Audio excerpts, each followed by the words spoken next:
ମୁଁ ଗୋଟିଏ ଲେଖା ଲେଖିଛି ତାକୁ ଦେଖିନ ବୋଧେ। ଗୋଟିଏ କଥା ଅନେକ ବାର୍ତ୍ତା। ଏତେ ଦଳ ଥାଉ ଥାଉ ଆଉ ଗୋଟିଏ ନୂଆ ଦଳ କଥା କାହିଁକି ଚିନ୍ତା କରାଯାଉଛି? ନୂଆ ଦଳ କଥା ଯେଉଁମାନେ ଚିନ୍ତା କରୁଛନ୍ତି ସେମାନଙ୍କୁ ଏ ପଲଉ ଖାଇବାକୁ ଦିଆଯାଉ, କିନ୍ତୁ ଅନ୍ୟ ଯେଉଁ ତିନି ପ୍ରମୁଖ ଦଳ ଅଛନ୍ତି ସେଇମାନଙ୍କ ପାଇଁ ଇଏ ଗୋଟିଏ ବାର୍ତ୍ତା ଦେଉଛି। 24 ବର୍ଷର ଶାସନକୁ ଅନ୍ତ କରି ଅନେକ ଉତ୍ସାହର ସହିତ ବିଜେପି କ୍ଷମତାକୁ ଆସିଲା। 1.5 ବର୍ଷ ନ ପୁରୁଣୁ ଆଉ ଦଳେ ବାହାରିଲେଣି ନୂଆ ଦଳ କଥା ଚିନ୍ତା କରୁଛି। ଏହା ତାଙ୍କ ପାଇଁ ବିଜେପି ପାଇଁ ଗୋଟିଏ ସତର୍କ ବାଣୀ। ଯଦି ବିଜେପି ଠାରୁ ଲୋକ ବିମୁଖ ହେଉଛନ୍ତି ବୋଲି କେହି କେହି ଭାବୁଛନ୍ତି, ତାହେଲେ ସ୍ୱାଭାବିକ ଭାବରେ ବିଜେଡି ପାଇଁ ମଧ୍ୟ ଆକର୍ଷିତ ହେବା କଥା। ସେ ଅଧିକ ଭୋଟ ପାଇଥିଲେ, ସିଟ୍ କମ୍ ପାଇଥାଇ ପାରନ୍ତି। କାହିଁକି ଏତେ କମ୍ ଦିନ ଭିତରେ ସେମାନଙ୍କୁ ଆଉ ଲୋକ ପଚାରୁ ନାହାନ୍ତି ବା ତାଙ୍କ କଥା ଚିନ୍ତା କରୁନାହାନ୍ତି? କଂଗ୍ରେସ ତ ପାସଙ୍ଗରେ ପଡୁନାହିଁ। ତେଣୁ ତିନୋଟି ମୁଖ୍ୟ ଦଳ ବିଷୟରେ ଚିନ୍ତା ନ କରି ନୂଆ ଦଳ କଥା ଚିନ୍ତା କଲା ବେଳେ ତିନୋଟି ମୁଖ୍ୟ ଦଳ ପ୍ରଥମେ ଚିନ୍ତା କରିବା କଥା, ଆମର କ'ଣ ଏମିତି ଅସୁବିଧା ହେଇଛି ଯେ ଆମକୁ କାହିଁକି ଲୋକ ଚାହୁଁନାହାନ୍ତି। ସାର୍ ଆଉ ଗୋଟେ କଥା ଆପଣ କହିଲେ ଯେ କାଳିଆ ଯୋଜନା ଗଲା, ସୁଭଦ୍ରା ଗଲା, ବଳଭଦ୍ର ଆସୁଛି।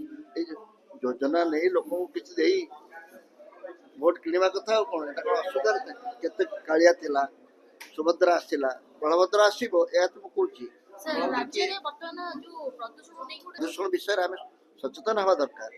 ପ୍ରଦୂଷଣ ସମ୍ପର୍କରେ ସମସ୍ତେ, ଏଟା ପ୍ରଦୂଷଣଟା କେବଳ କୌଣସି ବ୍ୟକ୍ତିର ଇଏ ନୁହେଁ।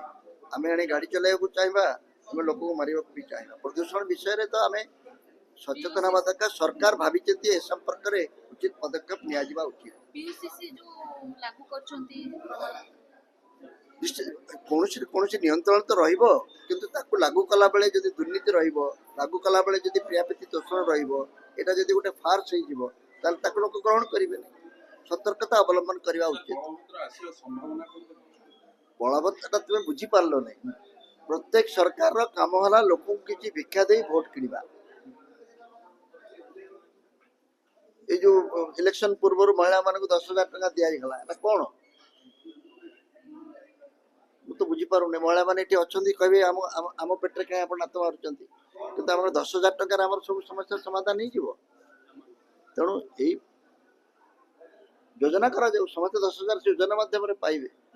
ଆମେ ଡାଇରେକ୍ଟଲି ଦଉଛୁ, ଇଲେକ୍ସନ ପୂର୍ବରୁ ଦେବା ମାନେଟା କ'ଣ? ମୁଁ କିଛି ବୁଝିପାରୁନି। ଆଜ୍ଞା।